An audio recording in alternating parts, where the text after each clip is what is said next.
Here we have an Audi R8 and we're doing a CarPlay upgrade on this vehicle. Now, this is a Series 1 Audi R8. They're beautiful cars. They were beautiful when they first launched and still beautiful today. This is a manual gated version of it. These are going to be classics for sure, and the design of it is very unique. And obviously, you know, you've got the Series 2, and I think they've actually stopped making them now, so it's only the 2 versions and that's it.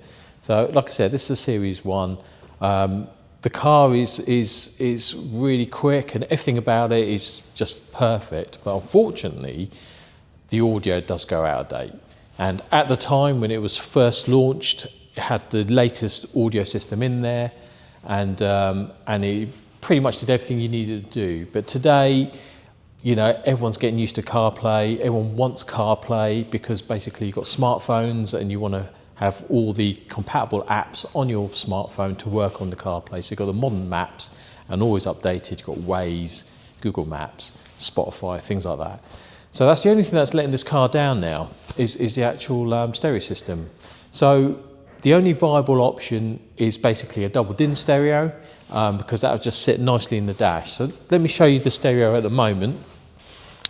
So you can see the way the dash is all designed to be driver focused, and that is the stereo that came with it. Now at the time this would have been the top of the range stereo. So let me just turn the volume down when it comes on. And as you can see, it is quite a dated system. It has nav and it's just got very old mapping. Nothing's going to be that updated with it. It's got a CD player and it's actually got CDs in there. Well, what the customers opted for this vehicle is the Kenwood DMX6523DABS.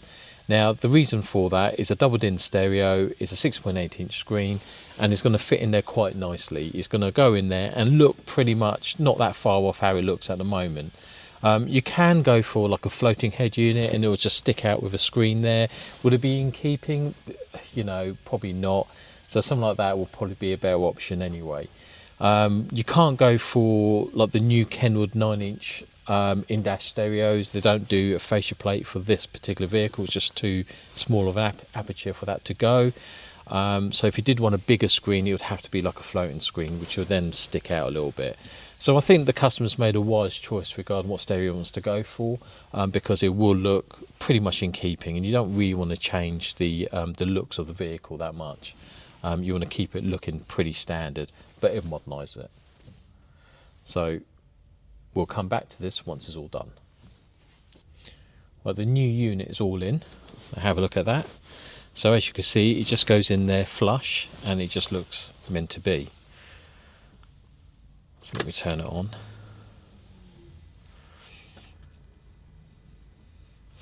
So the steering wheel controls still work, so you've still got the capability of adjusting the volume and what have you through that. Let's get this heater off. But it is completely touchscreen. So you go into Apple CarPlay, and there you have Apple CarPlay. So it's all the apps that's compatible with Apple CarPlay works with it. So if I show you, that's just usual functionality, all touchscreen. So you want to go into mapping, you've got maps, Google Maps, Waze, Apple Map, that would all work. And obviously you could use your Spotify and play music and have all the albums, and you could basically adjust everything as Apple CarPlay is intended to, and you don't have to touch your phone. And the point is, you're not supposed to touch your phone when you're driving the vehicle anyway. So as you can see, that's just all sits in there quite nicely, completely integrated. Every functionality of the factory system still works with it. And it's completely modernised the car, so the driving experience is going to be a lot better. This is an Audi R8 and we did a CarPlay upgrade.